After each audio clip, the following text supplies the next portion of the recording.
Hey guys, and welcome to my long-awaited setup tour V2. I know in my last setup tour I said that I pretty much had my dream setup. I was over the moon with it. I didn't see myself ever changing it ever. I was like the happiest person in the world. And then like a month or two later, I pretty much ended up changing like half of the things in it. So that video was made completely redundant and you guys have been begging for an updated one ever since. Well, here it finally is. I decided around that time to start taking YouTube a lot more seriously. So a lot of the investments in my setup and all of the changes that I've made are actually mainly to do with content creation and to better the experience for you guys. So that will be the main focus at the start of this video, and I'll go over everything else later because everyone has like a computer in their setup, right? But not everyone has like a DSLR camera or a fancy microphone or this kind of fancy headset. So those are the things I'm going to be covering first because I feel like those are going to be the most interesting, and those of you who are aspiring content creators can maybe see what the life of a YouTuber is like. Now, I'd like to clarify before I actually jump into all of this gear that it is absolutely not necessary for you if you're starting out on YouTube, okay? If you're just doing this for a hobby, if you're just getting started, if you're not getting paid that much or not getting paid at all, do not invest in this kind of ridiculous equipment. I'm fortunate enough because of you guys watching my channel that I am able to afford all of this stuff so that I can make better looking content for you guys.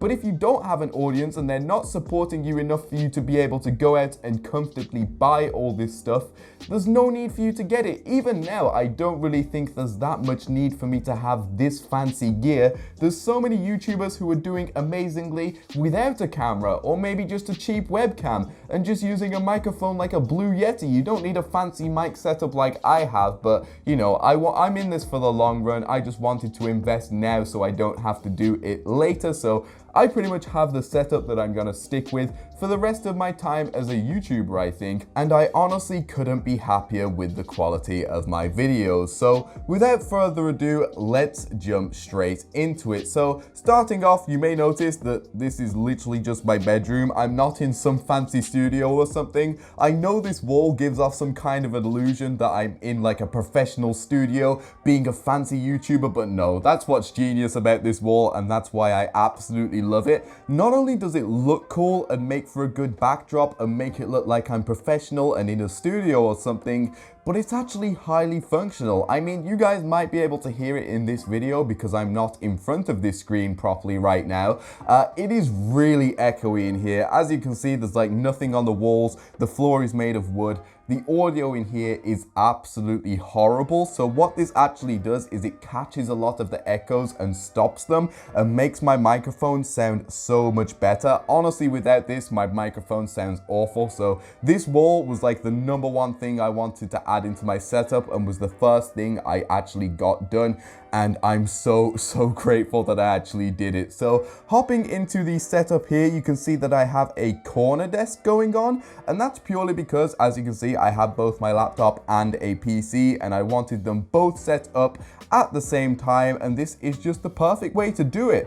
Honestly, it makes me so much more productive. Here is where I do all of my gaming, all of my recording, all of my streaming, all of my video editing, because you know, this is my main PC setup. But then say if I want to do some programming, some university work, maybe game on the go or edit a video while I'm out, that's what I use my laptop for. So my laptop is just pure productivity, and I can't tell you guys how good, like, it really gets you in the zone when I'm just swinging from this PC to this laptop, like just swinging the chair over there. I can instantly just bang out an essay, swing back, maybe play a game or two, swing back over here, start typing again. It's such a mentality thing, but I don't know what it is. The mindset when I just swing my chair over here really helps me be a lot more productive. So that's why I have the laptop set up like that. But now let's actually hop into my recording gear. So starting off over here, we have my microphone. It is a Shure SM7B, and I have this on a Rode mic stand. I'm not exactly sure of the model, but I will link everything in the description. This microphone is honestly beautiful. It is super expensive, but for deep voices like mine, you really can't get a better sounding microphone. So I'm really pleased with the audio quality that comes from this thing, but it's not just this that actually does all of the work. The microphone by itself, like, it does sound good, but it doesn't sound that good. If we follow the wire, it actually goes all the way down into this preamp, into this interface, and then into my PC. And please excuse the mess of cables down here. I know everything looks beautiful from up top, I mean apart from like maybe over there, but underneath is literally a war zone. I managed to do a little bit of cable management here. As you can see, everything going into my PC looks pretty clean, but I still have to work out this mess over here, so bear with me, okay guys? But anyway, this is the preamp that I actually use. This is the DBX286S, and it is so good. Basically, it applies a ton of gain to my microphone, which my microphone really needs. I need this all the way up, and then I can basically add a load of effects to my voice. So this is a compressor. This makes sure that when I'm talking, it's always at the same volume, so even my whispers will sound like normal volume, and my shouting won't ruin your ears. This is a de-esser, so whenever I say it stops it from whistling. This is an enhancer, so this one here actually adds bass to my voice, and this one adds treble to my voice. I don't go too crazy on these. As you can see, I like to add a bit of bass because my voice is deep and boomy, and I think that fits it, but yeah, I don't tend to go too crazy on those. This is a noise gate, so this stops like noises like my mouse and my keyboard actually getting through to my microphone, which is why you don't really tend to hear them in my videos. I think it sounds so much more professional. Because of it, I actually get accused of auto-click all the time. People are like, I can't hear your mouse, you must be auto-clicking, but no, I just have a fancy audio setup, man.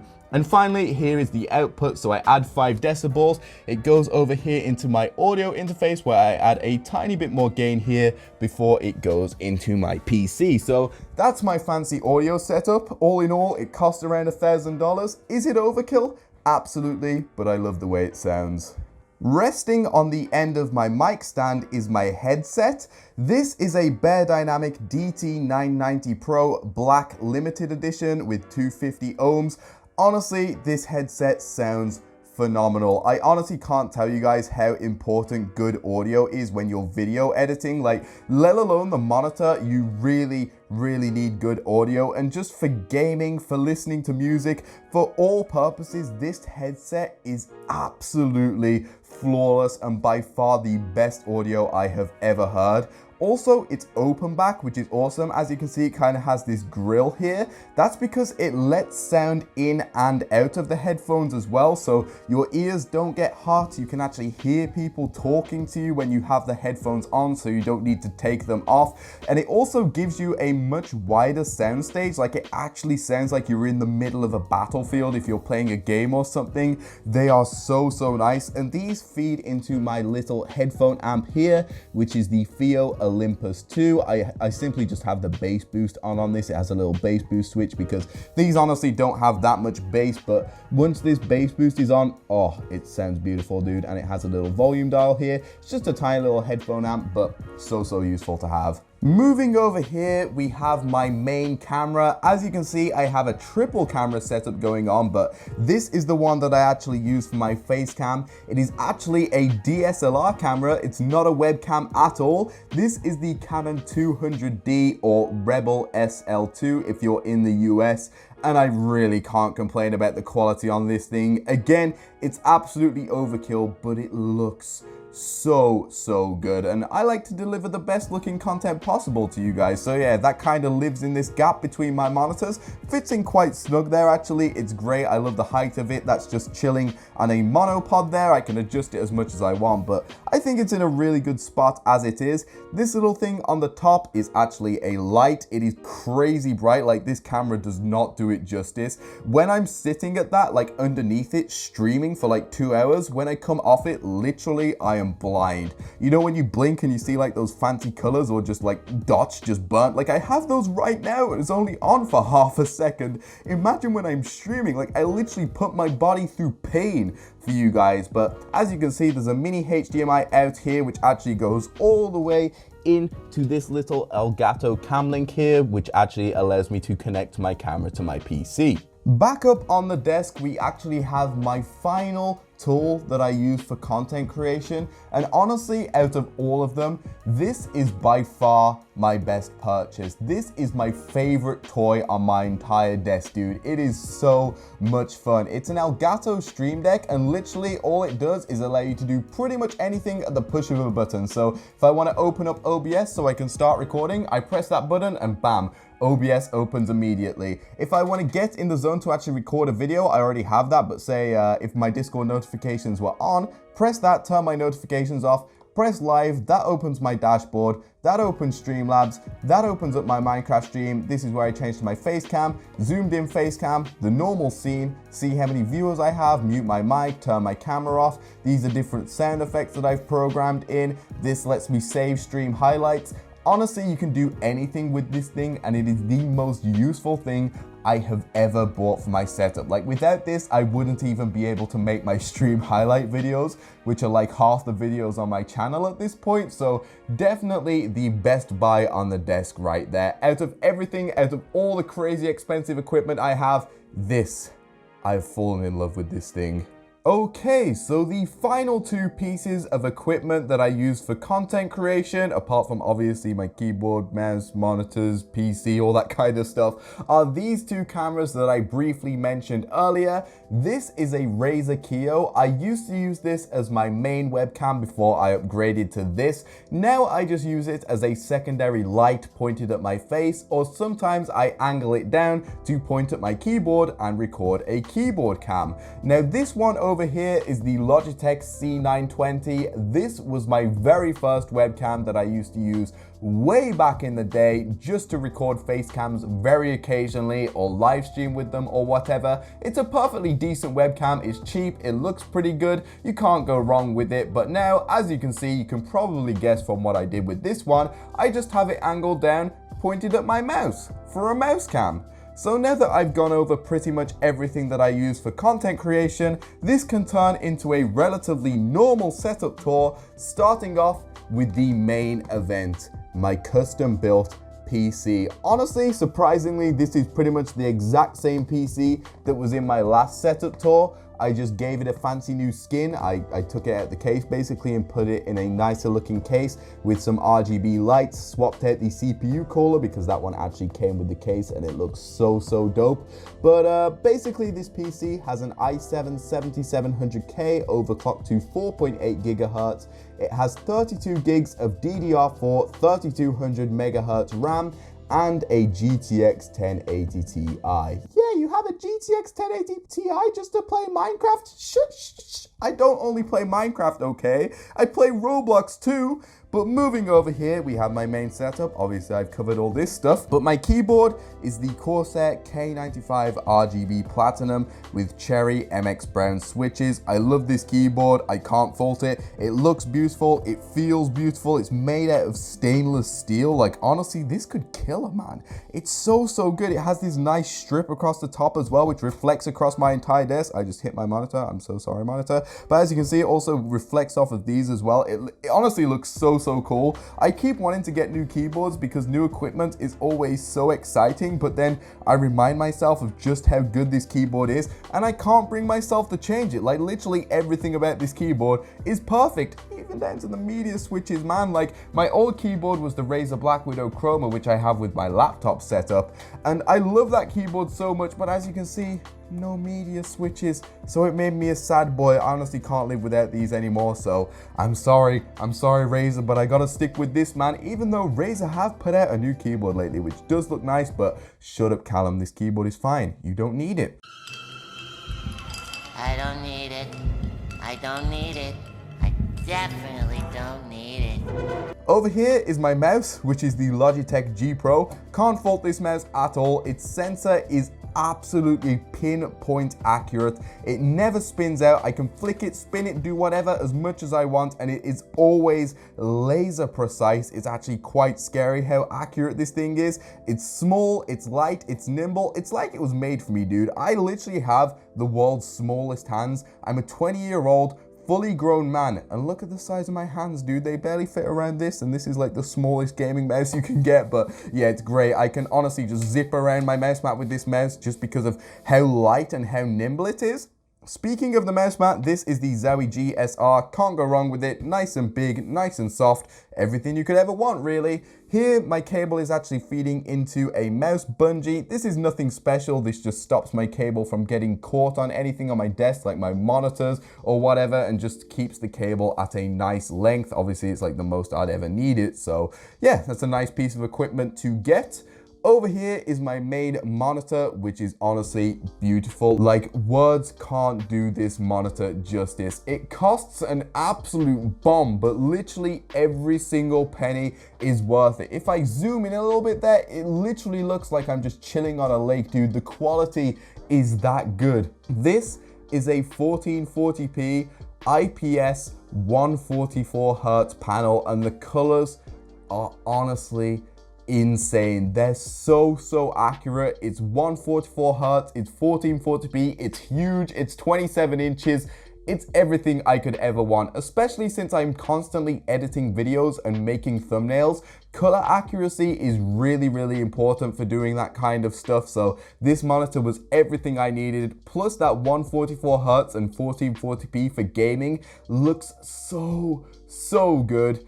Over here, it's been retired to my secondary monitor, but this is my old main monitor. This is a 1080p 144 Hz TN panel, and it's still amazing. Colors are still great. They're slightly more washed out. It's 1080p, can't go wrong with that. It's 144 Hz. 144 Hz is amazing, honestly. It's like the best upgrade for your setup you could ever get. I definitely can't go back anymore. Like, even as a secondary monitor, I don't play games on this thing, but just moving my mouse around in Windows just feels so much smoother in 144 Hz. But anyway, this is a TN panel, which is ultimately why I decided to upgrade from it. As you can see here, it kind of has a weird orange glow across the top. That's actually coming from my lights. So it kind of like picks up the lights in the room and reflects them off the screen. Like, this monitor is so much bigger, it should be picking them up as well. But no, nothing. The colors are so accurate. This one, not so much, which is why I decided to ultimately move away from it for content creation. Now, finally, moving over here is my laptop. I've not got much to say about this, to be honest. It's an MSI GE62 6QF Apache Pro. I don't know why laptops have like as many words as texture packs these days, but you can read the specs here. It has an i7-6700HQ processor, an NVIDIA GTX970M graphics card, and I think 16 gigs of RAM, although I'm not exactly sure what type of RAM it is. Literally, this laptop, it has everything I could ever possibly want in it. It's got a nice looking screen. It's portable, so I can take it anywhere, edit videos on the go. Its CPU and GPU are nice, so it's good for video editing. It's also good for gaming. It's good for productivity. It's nice and fast if I want to like type up an essay. Not like I need a super fancy PC for that or whatever, but yeah, it's literally everything I could ever possibly need. Plus it looks nice. Can't go wrong with it. When I'm at home, I like to have it set up with a keyboard and mouse because I honestly don't really like using a laptop keyboard and trackpad. So I use my actual old peripherals for my main setup. You guys might actually recognize these from past setup tours. This is the RAZER BLACKWIDOW CHROMA Stealth Edition. I briefly touched on it earlier. Honestly, can't really fault it apart from the lack of media keys. It's a nice keyboard. I just use it with this when I'm at home. Over here is my old main mouse, which is the ZOWIE ZA11. Again, an amazing mouse. The only reason I decided to upgrade is because it is way too big for my tiny hands. Like, look how much that actually extends past my fingers. It's really uncomfortable to hold for me, so I just use it with this setup when I'm at home now. I just tend to leave these at home when I go away though, and just use the laptop keyboard when I'm out and stuff.